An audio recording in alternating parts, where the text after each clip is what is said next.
Ya, sudah nggak apa ya, relevan lagi sama kondisi pasien yang sekarang. Ya, pasien datang hari ini misalnya, ternyata nggak ada tanggal resepnya, dicek resepnya ternyata sudah 1 bulan yang lalu, kan sudah nggak relevan kondisinya. Oke, kemudian garis penutup resep paraf dokter, wajib ya paraf dokter ya. Kalau nggak ada parafnya gimana?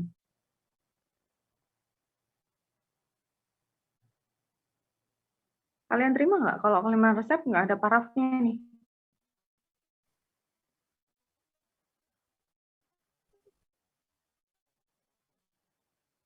Resepnya asli apa enggak kalau kayak gitu?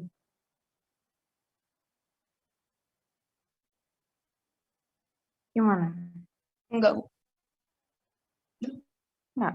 Tujuannya screening resep ini kan sebenarnya kalian harus cek ya, apakah resep ini benar-benar, apalagi sekarang ya, zaman sekarang banyak sekali resep yang disalahgunakan, terutama untuk obat-obat keras atau obat-obat yang OOT gitu ya, obat-obat tertentu, obat psikotropika, obat prekursor, itu banyak sekali yang disalahgunakan. Jadi yang seperti itu yang harus dihindari, makanya kalian harus cek kelengkapan resepnya, tanggalnya bagaimana, para dokternya benar apa enggak, ya. Kemudian tadi ada berat badan pasien, alamat pasien, ini sebenarnya tidak terlalu urgent ya. Kalau misalnya tidak ada di resep, bisa kalian tanyakan sendiri pada pasiennya, bisa konfirmasi sendiri pada pasiennya untuk alamat sama berat badan. Ya. Kemudian untuk nomor resep, gimana kalau nomor resep? Nomor resep harus ada nggak?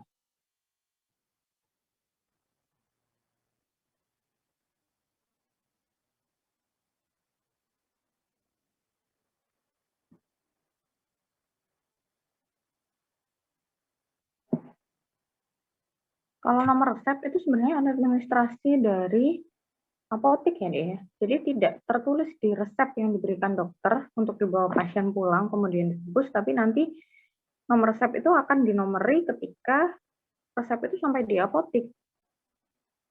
Gitu.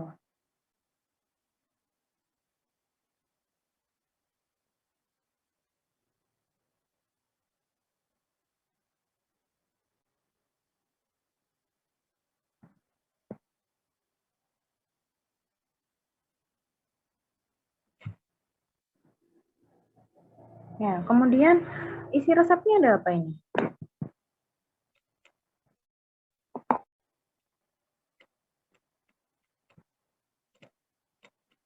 Apa aja?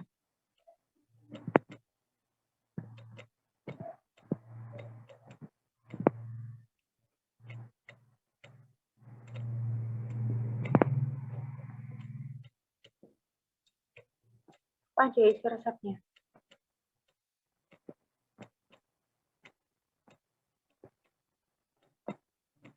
Halo? Masih terlalu pagi?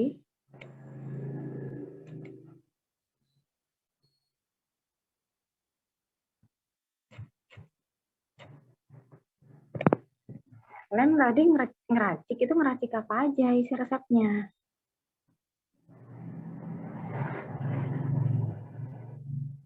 Mana?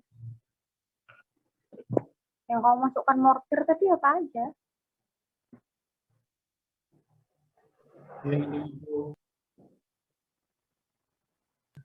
Tadi untuk resepnya itu GG, salbutamol, sama CTM, Bu.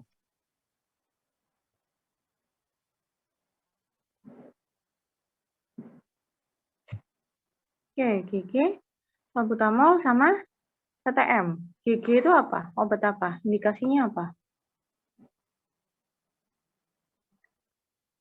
Ekspektoran, Bu.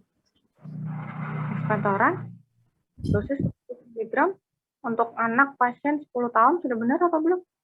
Dosisnya sudah dicek?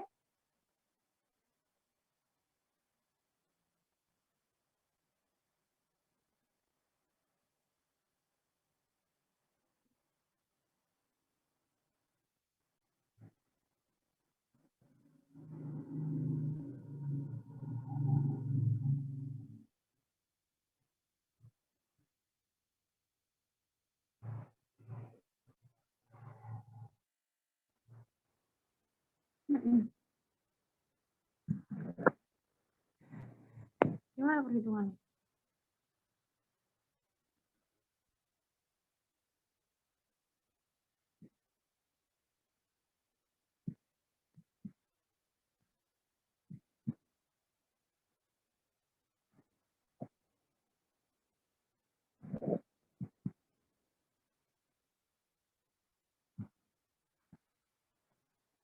Oke. Kemudian salbutamol. Salbutamol obat apa?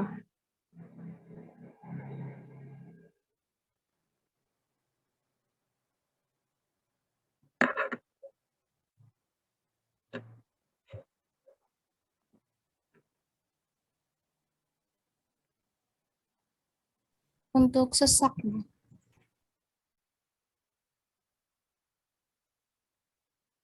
Mhm.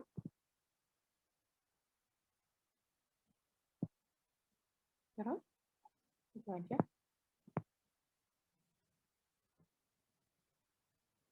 Dosisnya?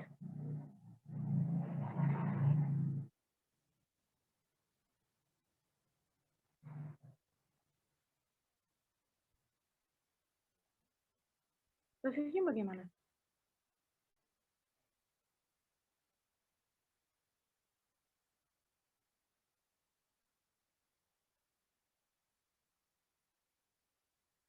Dosis di resep berapa miligram? 2 miligram. Sudah benar apa belum? Kemudian CTM, apa fungsinya?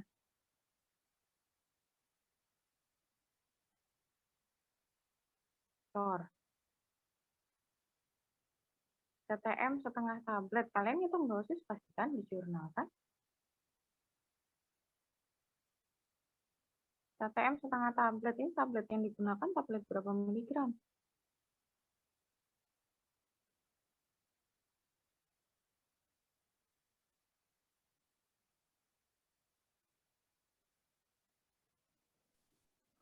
Empat miligram. Berarti kalau setengah 2 miligram.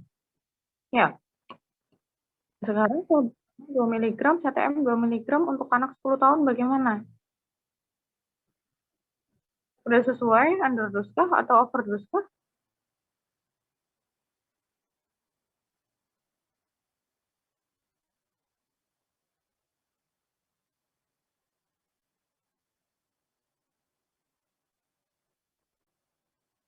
Sudah sesuai, Bu. Sudah. Gimana perhitungannya? Berapa dosisnya kalau di pustaka?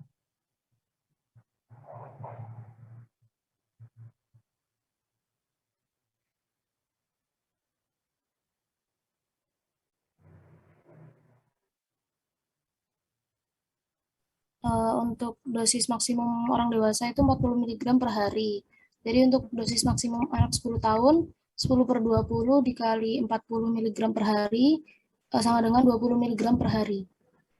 Ini apa? CTM apa salbutamol? CTM, Bu. Kalau salbutamol? Salbutamol di farmakope tidak dijelaskan dosis maksimumnya, Bu. Farmakope Indonesia 3 itu kan tahun 75 ya.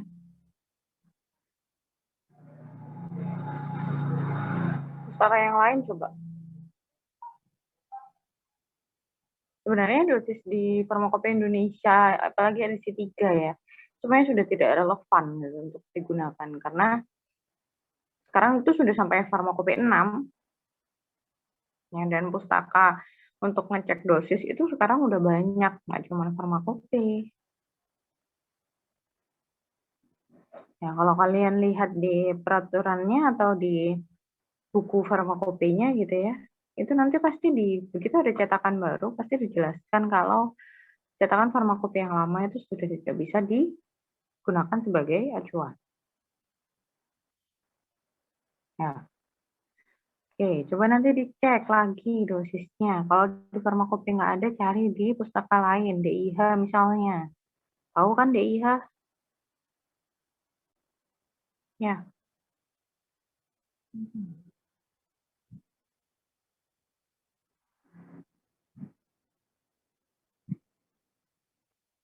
Dari MIMS itu boleh. Sebenarnya itu gampang sih kalau dari MIMS boleh. Cuman MIMS itu kan apa ya, isinya kan produk ya, produk yang sudah ada di pasaran. Ya, dan dosis itu memang saya tidak menyalahkan dosis yang ada di situ benar. Cuman kalau untuk kebutuhan akademisi gitu ya, akademik, sebaiknya kalian ceknya di tempat lain. Di MIMS nggak apa-apa, cuman kalian harus tahu juga buku yang lain yang menunjukkan dosis obat itu berapa.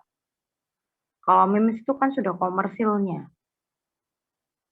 Jadi kan produk mereknya apa gitu kan, produk obat A mereknya apa, aturan pakai berapa kali sehari, dan biasanya banyak sekali obat-obatan kalau misalnya di MIMS itu kan dia tidak menuliskan secara pasti dosis, tapi dia menuliskannya rentang. Anak-anak gitu ya, anak-anak umur 1 sampai 5 tahun, sekian sampai sekian miligram lah. Yang mana nih anak-anaknya? Pasienmu kan sudah pasti umurnya berapa tahun gitu kan. Jadi kalau misalnya untuk menentukan dosis, kalau di apa? Kalau untuk kebutuhan seperti ini gitu ya, untuk menentukan dosis yang tepat sebaiknya memang dicek di selain MIMS. MIMS itu jalan terakhir. Gitu ya. Karena biasanya itu rentang, nggak tepat. Apa ya? Ya memang dibikin rentang karena memang dia ingin menjangkau pangsa pasar yang banyak. Itu sih tujuannya. Oke, terus tadi yang diracik apa aja? GG berapa tablet, salbutamol berapa tablet, CTM berapa tablet?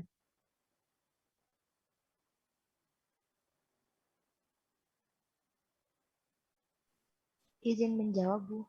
Mm-mm. GG 10 tablet, salbutamol 10 tablet, dan CTM 5 tablet. Oke. Ada permasalahan dalam peracikan resep?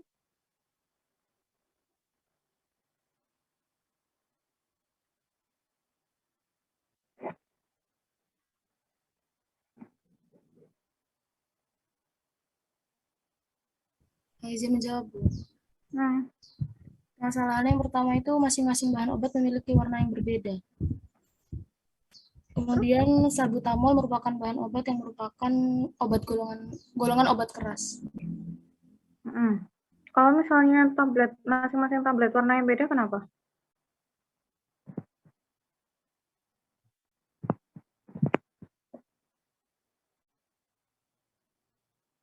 Yang dipermasalahkan kenapa kalau warnanya beda?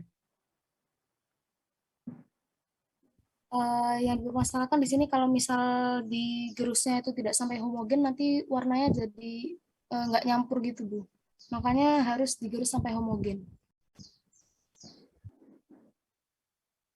Oke. Sebenarnya kalau warnanya bahan itu beda-beda, justru itu bukan permasalahan ya. Permasalahan kalau misalnya warnanya semuanya putih.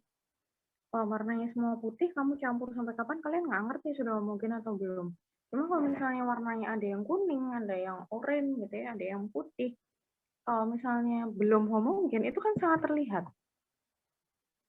Ya nggak?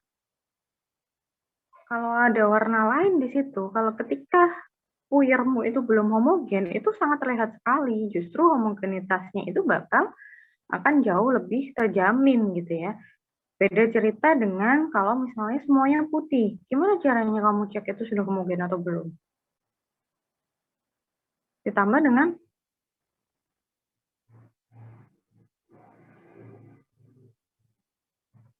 apa? Izin menjawab, Bu. Karmin, Bu. Gitu ya.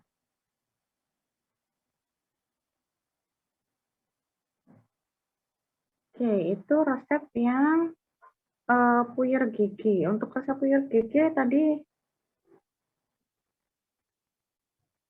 pengerjaannya sudah benar ya.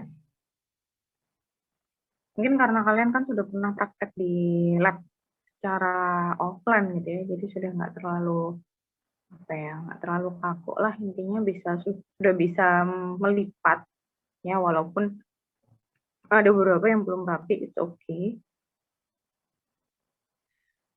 Eh, untuk resep ini ada yang mau didiskusikan?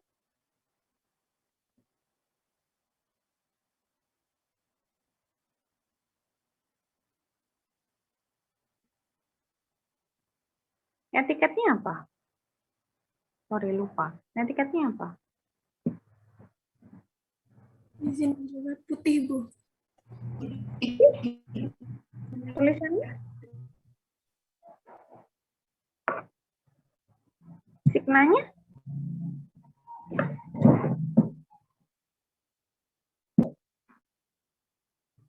Signa? Izin menjawab, Bu. Hmm? Aturan pakainya itu 3 kali 1 bungkus. 3 kali 1 bungkus. Sudah makan? Setelah makan? Di resep ditulis nggak sudah makan atau setelah makan?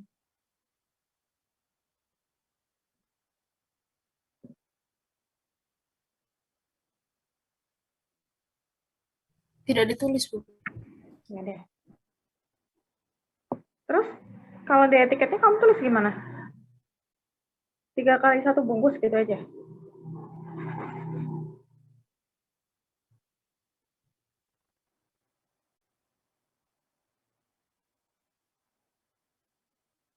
Kalau pasiennya tanya, mau diminum kapan? Sesudah makan, sudah makan atau sebelum makan gimana? Jawabnya.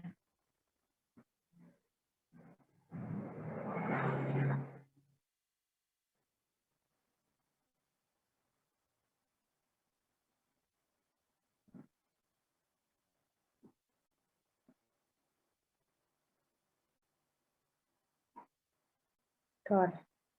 Labelnya apa?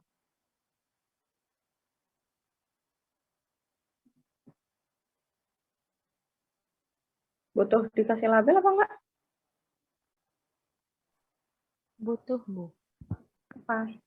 Labelnya obat dalam sama tidak boleh diulang tanpa resep dokter. Oke. Tidak boleh diulang tanpa resep dokter ya, karena ada obat keras. Kalau label obat dalam tuh sebenarnya nggak ada. Etiketnya udah putih. Putih itu kan menunjukkan obat dalam. Ya, di situ kan sudah ditulis berapa kali sehari, aturan pakainya, sebelum makan atau sebelum makan. Oke. Oke ya. Kemudian resep yang kedua, krim gentamisin. Kelengkapan resepnya gimana?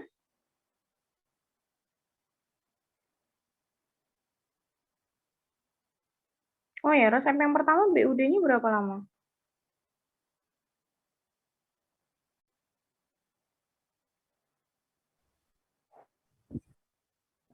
Dua minggu. 2 minggu. Ada yang lain?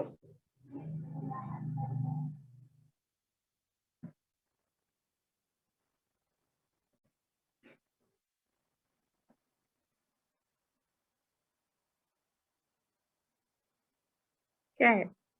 Resep gentamisin krim, kelengkapan resepnya apa? Sudah lengkap atau belum?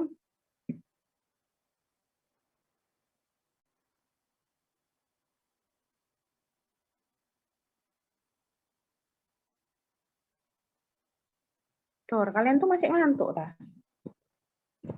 Jam 9 belum. Belum sarapan.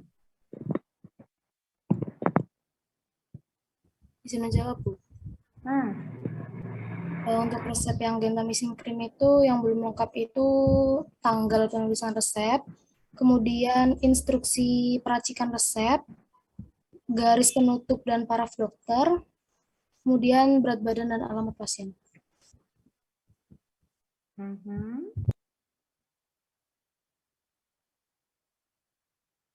Ada lagi yang lain? Ada yang mau nambahin? Oh ya, sama signaturanya, Bu, tidak ada. Ada yang lain?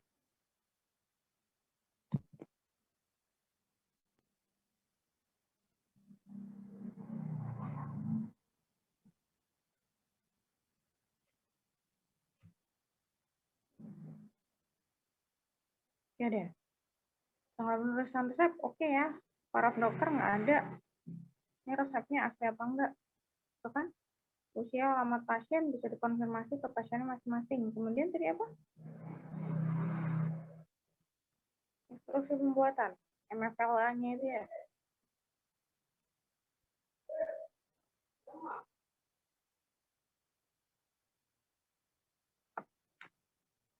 Kemudian signal. Signal sudah ada itu. SUE.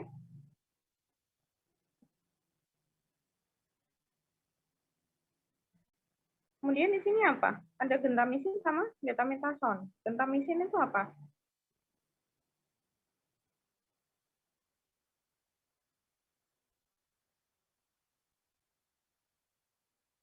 Obat apa nih gentamisin nih?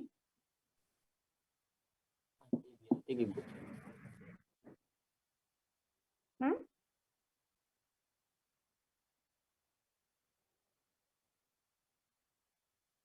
Antibiotik, Bu.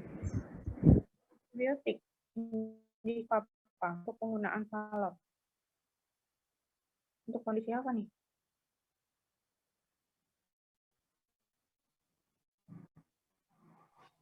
Infeksi bakteri, Bu.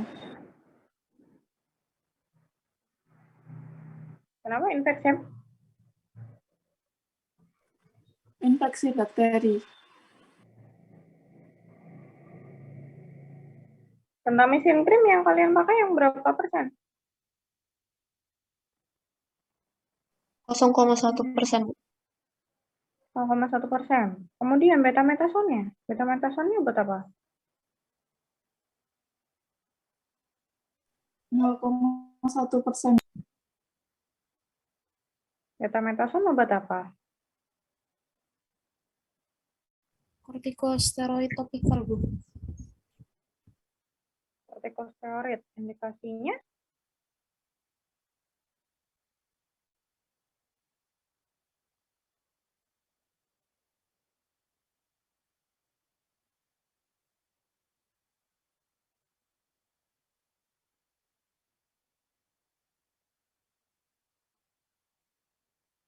untuk kondisi apa nih?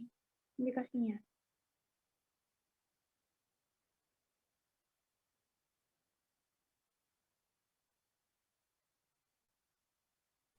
Izin menjawab, Bu. Mm-mm.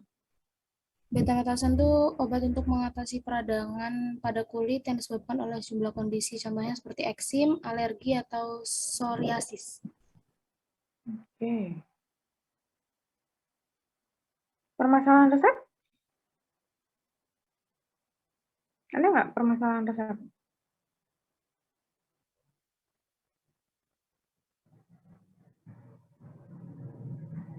Gentamisin dan betametason merupakan obat keras. Kemudian, kalau obat keras kenapa?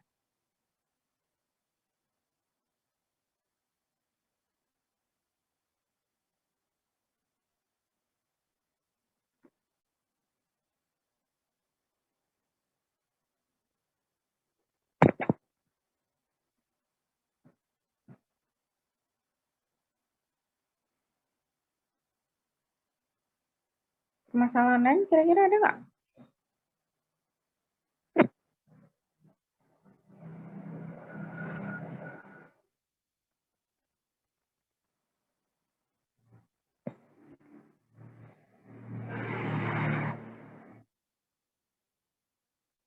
Cara meraciknya gimana?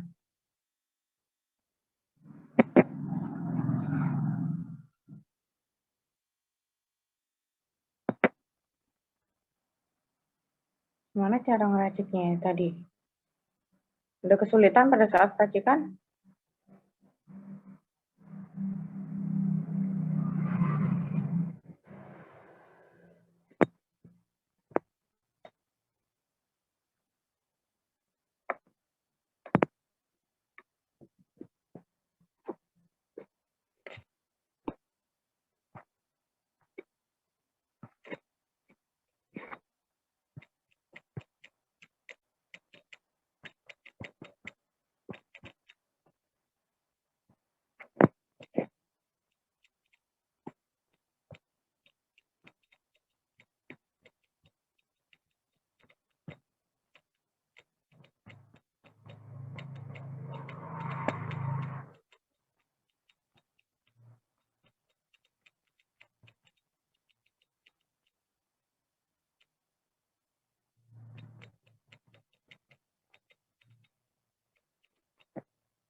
Gimana?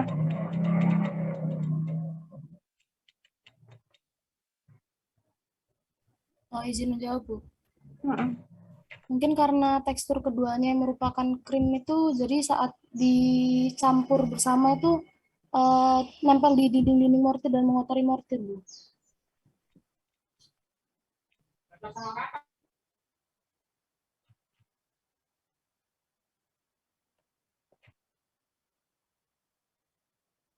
Oke. Ada lagi? Kalian kesusahan nggak tadi waktu pindah ke pot? Sudah pakai sudip ya? Sudipnya sudah enak belum? Bukan sudip yang letoy ya? Yang keras kan? Kalau yang pernah praktikum sama saya pasti saya ingat kan jangan pakai sudip yang lunak sekali gitu kan, ringkih banget, itu nggak bisa buat membersihkan.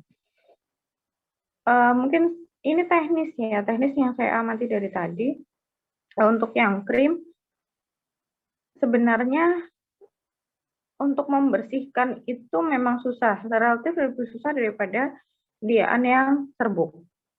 Ya, relatif lebih susah karena itu kan lengket memang. Tapi kalau misalnya kamu pakai sudip yang benar gitu ya, intinya sudipnya itu tidak lentur, sudipnya itu keras kemudian benar-benar setengah lingkaran di salah satu sisi, itu sebenarnya masih bisa relatif lebih bisa teratasi. Kemudian kalau yang saya perhatikan tadi, kalian tuh kebiasaan membersihkan ya, membersihkan misal dari mortir ya, sudip ini kamu taruh ke atas, kemudian kamu ke bawah kan, atas bawah, terus kayak gitu. Kamu masukkan ke tengahnya kayak gitu. Justru cara yang seperti itu tuh malah nggak bersih-bersih. Lama kan? Ya sengaja saya biarin sih, mau ngajarin satu-satu juga gimana caranya. Ya, justru itu nggak bersih. Jadi mending didiskusi sekalian gitu ya, saya ingatkan ya. Jadi kalau misalnya kamu mau membersihkan sesuatu ya, ini tidak terbatas pada krim. Ini sebenarnya semuanya. Karena kan kalian tahu sendiri ya, kalian sudah merasakan sendiri, perhatikan secara dua resep ini adalah resep yang sangat simpel. Ya. Tapi resep yang kalian kerjakan saat offline dulu itu nggak ada simpel-simpelnya sama sekali. Ya kan? Dan harus diselesaikan dalam jangka waktu yang tertentu dan waktunya itu sangat terbatas.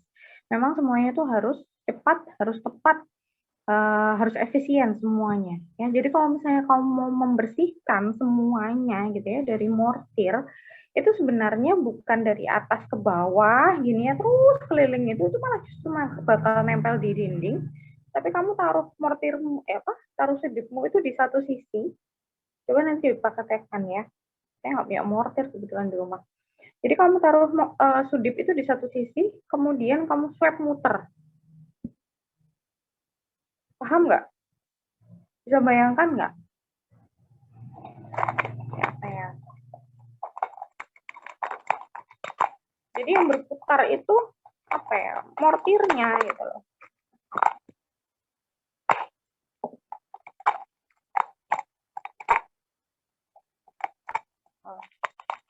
Ya, anggapannya ini mortir ya. Ini sudip. Kamu taruh di satu sisi, satu aja, terus ini yang muter, kamu putar. Itu bakal lebih banyak yang terambil. Daripada dari atas ke bawah, kamu turunin dikit-dikit. Ini pasti bakal tambah nempel. Ya, ini teknis. Sama seperti ketika membersihkan stamper. Stamper juga seperti itu cara membersihkannya. Jangan pakai sudip kemudian dibersihin dikit-dikit gini. Kalian mesti gitu soalnya. Ya kan? Ini stampernya, sudipnya diturun-turunin tuh.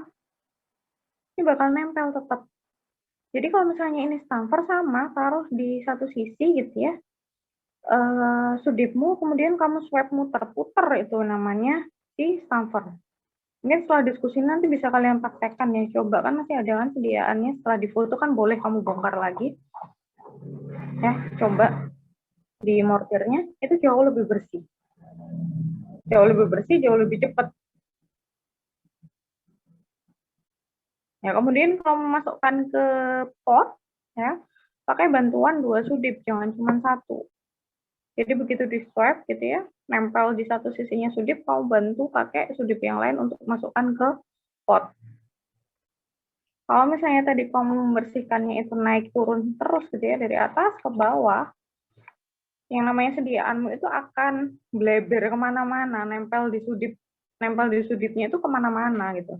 Tapi kalau beda cerita kalau misalnya kamu taruh kemudian di swab, itu cuma ada di satu sisi. Itu jauh lebih mudah mindahkannya. Ya, walaupun juga masih tetap susah sih. Ya. Tapi lebih bersih. Ingat, pasien itu sudah membayar sejumlah dengan resep yang dia bawa gitu ya. Kamu ngeracik 5 gram, yang nempel di mortir makin banyak, itu kan berarti kan makin banyak yang tidak tersalurkan ke pasien. Ya nggak? Kalian korupsi tuh sediaannya. Kalau misalnya banyak yang nempel di mortir, sudip, atau samper. Gitu ya. Ada yang mau didiskusikan nggak sampai sini?